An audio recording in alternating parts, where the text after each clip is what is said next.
Hey guys, welcome back to Mo's Game Table. Today we're going to take a look inside For What Remains, Blood on the Rails. This is a game designed by David Thompson and published by DVG. This is one of 3 core games in the series. The first is Streets of Ruin, then we have Blood on the Rails, and the story closes out in Out of the Basement. This is a 3-game series that is an all-encompassing story with 6 different factions. Each core box will have 2 factions. In this one, you have the Soldiers of Light, otherwise known as Sol, against Echo. And we'll talk a little bit more about those when we take a look inside. But just got this in. Wanted to share a look inside with you before I crack it open, get it on the table, and get to playing and be able to share my thoughts with you on the gameplay. But first, we'll take a look at the back of the box and see what this game's all about. For What Remains is a dynamic skirmish-level war game set in a post-apocalyptic near future. It can be played competitively with 2 players, or it can be played solitaire. There are 2 modes of play, skirmishes and campaigns. Skirmishes are standalone games played for a single victory, with no lasting repercussions. Campaigns are a series of skirmishes linked together to form a larger narrative. Blood on the Rails is a standalone core set for What Remains. It includes the Echo and Soldiers of Light factions and the Blood on the Rails campaign. And the components we get: 1 rulebook, a campaign guide, 2 faction guides, 2 AI reference sheets, 2 ability reference sheets, 12 Battleground tiles, 11 character cards, 11 AI cards, 69 character counters, 71 action tokens, 6 scavenge tokens, 2 ability tokens, 1 ability template, 5 10-sided dice, and 1 action bag. And you can see here an example of the Battleground tiles laid out in a map, and then the counters on here, as well as some of the character art that we'll see inside. It is for 1 to 2 players, and time to play is 45 to 60 minutes, and the complexity is light to moderate, ages 14 and up. So let's take a look inside and see what you get.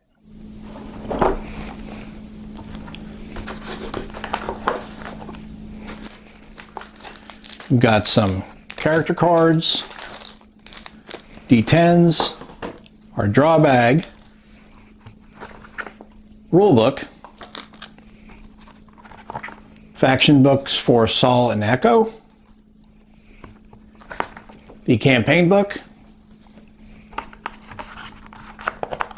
Take this out of the way. We've got player aid cards, the Battleground tiles, a template, and our counter sheets. So let's set up the Battleground tiles and take a closer look at the game. And here's a look at the Battleground tiles. I've just thrown them all out here just to make a rando map here so you can see the type of varied terrain that's available to you in the game. Got a lot of train tracks, old cars, train cars, old buildings, and you'll see around each of the buildings in different pieces of terrain, you'll have these outlines of different colors. For yellow, that is elevated terrain. Anything that's outlined in orange, that is difficult terrain. And anything outlined in blue is water. So pretty simple to understand what's what, but like anything else when you're playing a 3D tactical game on a 2D map, you've got to change your way of thinking a little bit and kind of stop looking at the flat and trying to realize it as a fully realized 3D world. And it will come with time if you're not familiar with skirmish or tactical games. Those who are will be able to make the transition pretty easy. But I like the way the map lays out. They're double-sided tiles, so you can have multiple types of terrain. You can just throw down, create your own maps, or build them based on what the campaign gives you. And there'll probably be user-created scenarios as well that you can use the tiles for. The only negative or downside to these tiles is they are fairly thin. So you can see here, these are very thin, and that will require you to probably put something on top of them, because if you're ham-fisted like me, you're going to knock them around like that when you're moving your characters, because I thankfully don't work in a nitroglycerin factory because I'm not very deft with my touch, shall we say. So plexi on top will definitely help, and keep them down so that way you don't knock your counters around and knock the tiles around during play. And we'll take a look at the player aids that come with the game. First off, we'll take a look at the abilities reference cards for both the Soldiers of Light and Echo. On the front, it'll give you the ability name, ability type, and description. It is a double-sided document. You'll have more on the back. And then we get the same for Echo with the ability name, type, and description all listed out for you on the front and on the back. Next, we'll take a look at the force rosters for both the Soldiers of Light and Echo. These can be made copies of. You can just write notes on here as far as like the name and the value of each of the characters, as well as some notes. Designators are listed here along the left-hand side for both. And then on the top, you're going to see the scenarios for Blood on the Rails.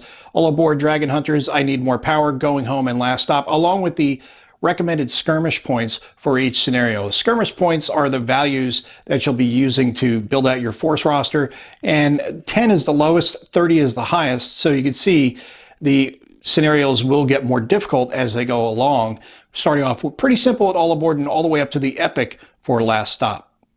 And lastly, we'll look at the AI activation reference for both Sol and Echo. And this will give you all the actions that are available to you under different circumstances. Engaged, injured, orders, and special character notes. And when you look at both of them, you can see that each of them have distinct differences in their actions. So that means each has its own personality. And lastly, we have the ability template. This will be used during combat to measure the effects of different types of range combat. And we'll take a look at a couple of the character cards that come with the game. This is the Beastmaster for the Soldiers of Light. And along the top, you'll see the Recruit, Veteran, and Elite. That is the skirmish point value. Then you have the movement, weapons range, close combat, range combat, defense, and then the abilities at the bottom. And then behind that, we have Pyro for Echo, and it gives the same layout as you see for the Sol card. So it'd be real easy to read them when you go back and forth between the factions. And each character card also has an associated AI activation card that will list out all of the steps that that character can do in its turn. We'll take a look at the counter sheets that come with the game. There are 5 counter sheets here. Standard Danverson quality, nice thick counters that we've come to expect from DVG. You've got your action tokens, your character tokens on each of these for the different units that are in the game for both Echo and Sol. And now we're getting more into the Sol characters, and then we finish it out with the last counter sheet. Now we'll take a look inside the rulebook. It is a 33-page rulebook. On the inside front cover, we have the table of contents. You have your introduction, your components, all broken down for you with graphic examples, game layout, and then we get into Life in the Apocalypse, a little backstory there on the game. And then we get into the factions. There are 6 different factions we talked about earlier. We have the Freeman Coalition and the Combine, Echo, Soldiers of Light, Earthen, and the Order of the New Dawn. Those are the 6 factions you'll find split across the 3 core games. Then we have the characters and an explanation of how to understand your character, character components, the reference card, and all the tokens we've already looked at. Setup, and then we get into setup on page 8, and it gives you an example of the Battleground here on 9, so you can understand how to do the setup. Like I said, I just threw down the Battleground tiles just to have a map drawn out for you, just so you can see it, but each one will be unique for each of the scenarios, and of course you can randomly create your own one. You're just having a fun little skirmish game. Then you have the setup, terrain, and scavenging. This explains all the different types of terrain on the board, which we've already talked about. Then we have the setup scenario, kill them all. This is kind of an introduction scenario just to get you to throw some counters down and get a feel for how the game works. Then we get into the gameplay on page 12 and the different types of actions you can carry out. Range combat, illustrated example. Then we have area attacks, which is what that template's used for, close combat. Again, plenty of illustrated examples of play. Get into movement, illustrated example for that as well. Abilities, huge characters, like this giant Tremor, which is from the Earthen faction.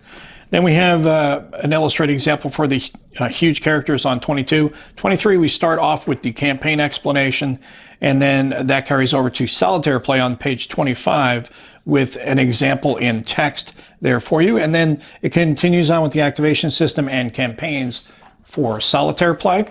Then we're at how things came to be, and this is the backstory of the For What Remains universe. It starts off in September of 1957. The timeline along the side of the page will give you all the highlights throughout the history here that is spelled out for you, and then it concludes here at 2035. Then we have a final thoughts from designer David Thompson, and then we are on the back of the rulebook. Now we'll take a look through the faction books. This is for the Soldiers of Light. These are real short books. They just give you a little bit of a backstory into the faction, as well as on each page having a different character. An explanation of their abilities and the associated art, which is fantastic in this game. I think they did a great job with the art. And how cool is that they've got a dragon for the Soldiers of Light. Now the Echo faction guide, again, a little bit of a backstory on Echo, and each page has a different character and an explanation of their abilities along with their art. And then here we've got the Pyro, and we saw that blast template before, and this is an explanation of how that is used, and it's for Pyro for the pyrokineticist. And that will explain to you how that's used in the game. And on the back, it'll give you an example of how the Fire Blast is used with the template. We'll take a look through the scenario book. This is the Semipalatinsk Legacy, which encompasses all 3 core games. This is for Blood on the Rails, the 5 scenarios that you'll have in here for this portion of the campaign. It gives you the introduction, a little bit of the timeline, and then a location here, and then we get into a little bit more on the background of the area. Then we start with the scenario 1, all aboard. It gives you all the explanation of everything you need for the scenario, as well as the layout and solitaire play as well. Dragon Hunters, scenario 2.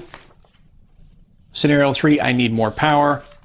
And going home is scenario 4.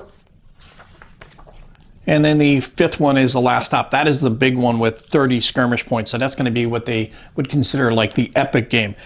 Really like how everything is laid out for you, including your solitaire play. So you don't have to look anywhere separate for solitaire play or head-to-head play. It's all in one place. And that is a look at everything you get inside it for What Remains, Blood on the Rails, a game designed by David Thompson and published by DVG.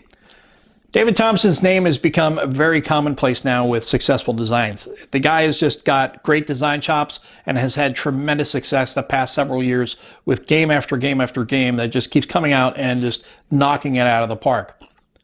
The really cool part about this game is this is his first design from back in 2008. And I think it's great that he's had the level of success he's had by putting out these fantastic games and is able to go back and revisit what laid down the framework for his current success today and tighten things up maybe a little bit and maybe expand on it even further. If you've got 3 games in the core set already, maybe there could be more. Who knows? That'll all depend on how things go from here. But if you're a fan of sci-fi, fantasy, dystopian kind of thrown into a pot and mixed together into this stew of goodness, this is going to be for you, especially if you like, skirmish, tactical level games. This is definitely the type of game you're going to want to check out. Just throw down some tiles, throw down some characters, and just have a good old-fashioned brawl. And DVG's gone so far in supporting this game to add in faction dice. These are custom dice for each faction. And they've even got more tiles that you can get. So you can expand your game a little bit more by having more battle tiles and the transparent templates, the fire template we talked about before. Now they've got transparent ones. Instead of the cardboard one here that you throw down on the board, you can actually have a transparent one, which will just add to the presentation of the game and ease of reading while you're playing your game. But this is available now from DVG's website, so if you're interested in this game, you can go pick it up now or at your favorite local game store or online game store. Well, I hope that helps you guys out if you've been curious about this one. If you have any comments or questions, post them down below. Thanks for tuning in, guys. See you next time.